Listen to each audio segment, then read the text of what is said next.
Hello, everybody. I'm speaking to you this week from the Boeing plant in Everett, Washington. Boeing has been in this community for half a century, but it's what they're doing here today that has folks really excited. Because at this plant, they're building the plane of the future, the Dreamliner. It's an impressive sight, and to be honest, part of why I came was to see it up close. But I also came because this is a great example of how we can bring jobs and manufacturing back to America. You see, the last few decades haven't been easy for manufacturing in this country.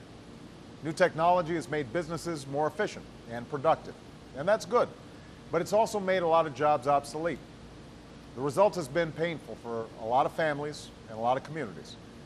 Factories where people thought they'd retire have left town. Jobs that provided a decent living have been shipped overseas. And the hard truth is that a lot of those jobs aren't coming back. But that doesn't mean we have to settle for a lesser future. I don't accept that idea. In America, there's always something we can do to create new jobs and new manufacturing and new security for the middle class. In America, we don't give up. We get up. Right now, that's exactly what we're doing. Over the past 23 months, businesses have created 3.7 million new jobs. And manufacturers are hiring for the first time since the 1990s.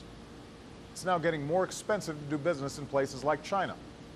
Meanwhile, America is more productive than ever. And companies like Boeing are realizing that even when we can't make things cheaper than China, we can make things better. That's how we're going to compete globally. For Boeing, business right now is booming. Last year, orders for commercial aircraft rose by more than 50%. To meet that rising demand, they've put thousands of folks to work all over the country. And we want to see more of this.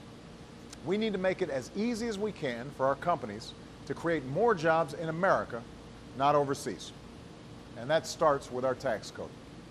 No company should get a tax break for outsourcing jobs.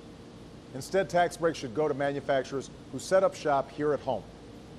Bigger tax breaks should go to high-tech manufacturers who create the jobs of the future. And if you relocate a company in a struggling community, you should get help financing that new plant, that new equipment, or for training new workers. It's time to stop rewarding businesses that ship jobs overseas and start rewarding businesses that create jobs here in America. And Congress should send me that kind of tax reform right away. Another thing we're doing is to make it easier for companies like Boeing to sell their products all over the world, because more exports mean more jobs.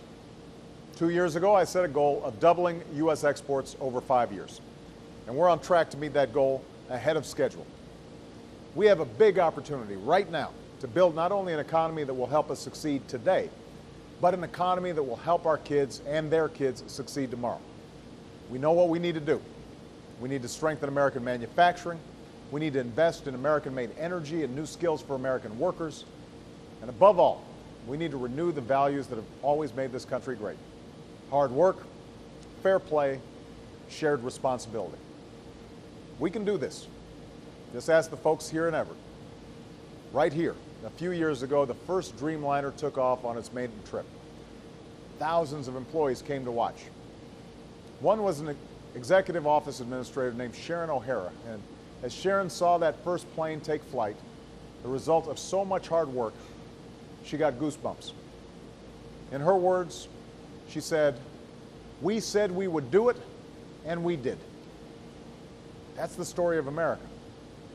We said we'd do it, and we did. That's the can-do spirit that makes us who we are. We've seen challenging times before, but we always emerge from them stronger. And that's what we're going to do again today. Thanks, and have a great weekend.